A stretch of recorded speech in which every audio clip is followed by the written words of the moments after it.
Hello बच्चों, let's read the question. The question says a catalyst.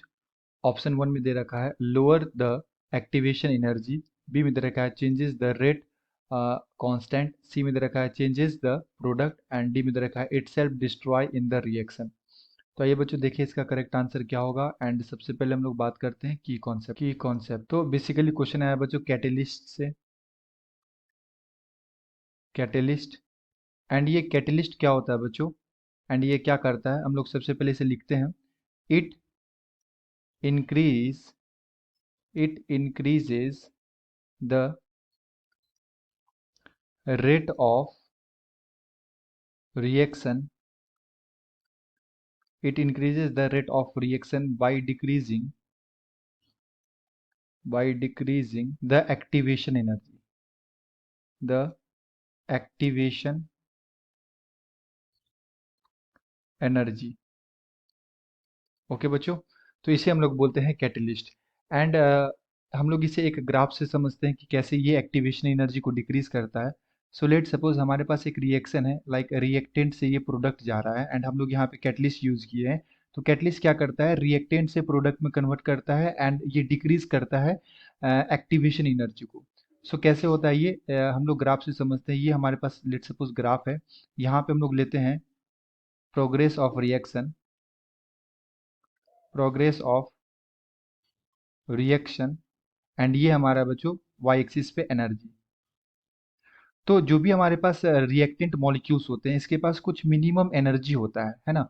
उसे हम लोग क्या बोलते हैं बच्चों, initial energy of the reactant. किसी भी रिएक्टेंट मॉलिक्यूल्स के पास एक खुद का कुछ मिनिमम एनर्जी होता है। सो लेट सपोज ये उसका मिनिमम एनर्जी है, यहाँ पे हमारा रिएक्टेंट है एंड ये इसका क्या है बच्चों, मिनिमम एनर्जी है। एंड जब ये रिएक्टेंट प्रोडक्ट में कन्वर्ट होगा, जब ये रिएक्टेंट प्रोडक्ट में कन्वर्ट होगा तो इसे एक बैरियर क्रॉस करना पड़ता है, एनर्जी बैरियर। और वो बैरियर क्रॉस करने के बाद ही ये प्रोडक्ट में कन्वर्ट होगा। तो लेट सपोज कि ये हमारा बच्चों इस तरह का ग्राफ है एंड ये जो डिस्टेंस है ये हमारा क्या है बच्चों, ये होता है हमारा थ्रेशोल्ड एनर्जी। ओके, ये जो एनर्जी होता है इस एनर्जी को हम लोग क्या बोलते हैं, थ्रेशोल्ड एनर्जी। Threshold energy. तो ये थ्रेशोल्ड एनर्जी इसको इतना चाहिए इस रिएक्टेंट मॉलिक्यूल्स को, ताकि ये इस बैरियर को क्रॉस करके एंड ये प्रोडक्ट में क्या हो जाए बच्चों, कन्वर्ट हो जाए। एंड ये क्या है, ये रिएक्टेंट मॉलिक्यूल्स का है बच्चों इनिशियल एनर्जी। ये है इनिशियल एनर्जी जो भी हमारे पास रिएक्टेंट मॉलिक्यूल्स होंगे। तो जो मिनिमम एक्स्ट्रा एनर्जी होते हैं रिएक्टेंट मॉलिक्यूल्स को, लाइक ये जो एनर्जी गैप है बच्चों, ये एनर्जी गैप चाहिए किसे, इस रिएक्टेंट मॉलिक्यूल्स को चाहिए। इतना एनर्जी अगर मिल जाएगा तो ये क्या हो गया, इस बैरियर को क्रॉस कर जाएगा एंड इस बैरियर को क्रॉस करने के बाद ये किस में चला जाएगा, प्रोडक्ट में। तो ये जो होता है इसे हम लोग क्या बोलते हैं, E A, activation energy. So what is activation energy, the minimum extra energy required of the reactant molecules, है ना, is equal to the threshold energy. ठीक है, तो ये इतना एनर्जी अगर इस रिएक्टेंट मॉलिक्यूल्स को हमारे मिल जाए तो ये क्या होगा, इस बैरियर को क्रॉस करके प्रोडक्ट में चला जाएगा।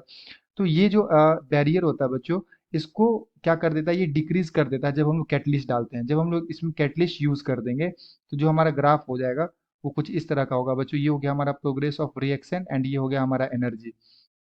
तो लेट सपोज कि पहले इतना था बैरियर क्रॉस करना, ये था हमारा लाइक थ्रेशोल्ड एनर्जी, है ना। इस थ्रेशोल्ड एनर्जी को क्रॉस करके ये प्रोडक्ट में कन्वर्ट होता है हमारा रिएक्टेंट।